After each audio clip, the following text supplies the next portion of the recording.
Olá, meu nome é Juliana, sou licenciada em Pedagogia e Gestão e atuo como professora de Educação Básica Municipal no estado de São Paulo, aqui no Brasil. Vou apresentar a vocês essa pesquisa juntamente com o professor Fernando Oliveira da UEMP. Agradecemos ao Comitê de Jornada Virtual Internacional em Pesquisa Científica por ter aceito este trabalho e assim compartilhar este estudo. Uma sociedade pode, por falta de conhecimento, distanciar-se daquilo que lhe diz respeito, usando o argumento que é direito seu não se envolver, inclusive recusa-se a participar ativamente da política. Os PCNs brasileiros destacam que negar a política seria contrariar a lógica da cidadania, que supõe a participação nos diversos espaços da sociedade. Este documento sugeriu abordar o tema política na escola como meio para o aluno percebê-la como algo presente no cotidiano, de modo que o acesso a esse conhecimento possa favorecer a identificação de práticas mais éticas que nortearão a população a exigir atitudes menos corruptas com os recursos públicos. Por isso, a investigação deste trabalho buscou saber se é possível incentivar engajamento cívico para as crianças pertencente ao ensino fundamental. Sendo esse um dos intentos que investiga-se neste estudo, busca-se responder às seguintes perguntas. A educação política tem sido tema de relevância para a abordagem na educação básica? E para as séries iniciais do ensino fundamental, ela é uma proposta possível? Para tanto, apresenta-se uma pesquisa bibliográfica que, segundo Marconi Lakatos, é aquela que propicia o exame de um tema sob novo enfoque ou abordagem, chegando a conclusões inovadoras. O levantamento foi realizado em bases científicas especializadas, Cielo, CAPES e Google Acadêmico. Foram usadas as seguintes palavras como os disparadores de busca: educação política, política no ambiente escolar, política para as séries iniciais, cidadania e política. Na sequência, foram analisados os elementos título, palavra-chave e resumo do texto.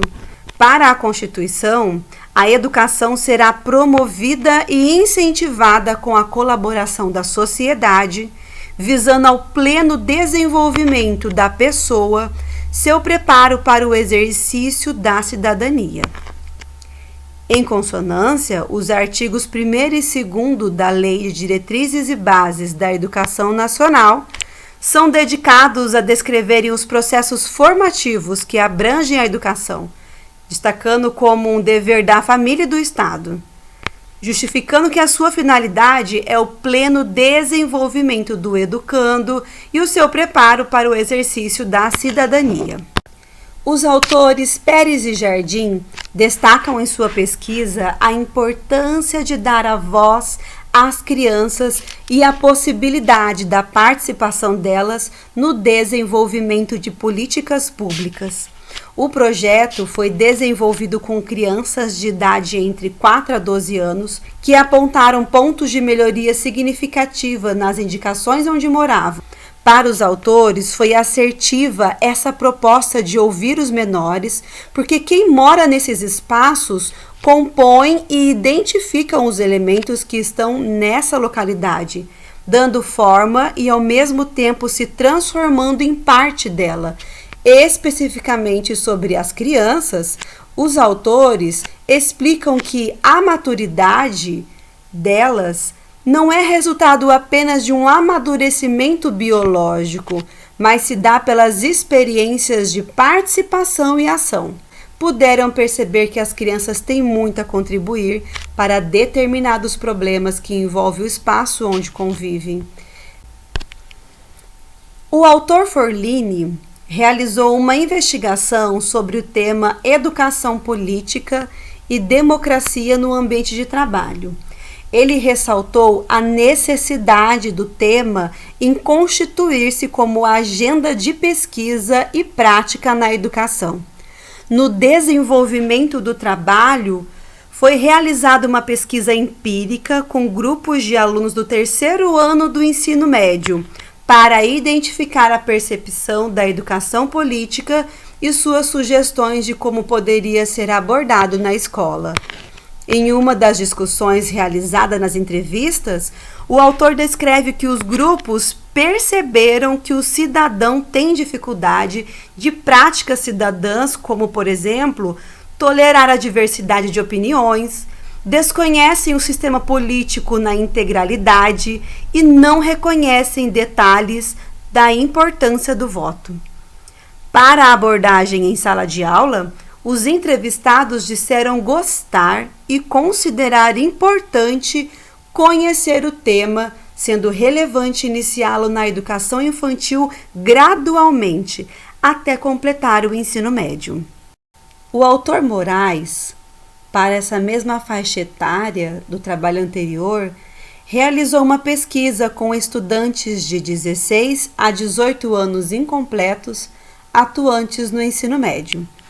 A pesquisa constatou que a escola tem influência positiva sobre o entendimento dos estudantes quanto à sua participação eleitoral, pois as discussões proporcionadas no ambiente escolar favorecem o entendimento sobre política e, consequentemente, colaboram para o avanço da democracia.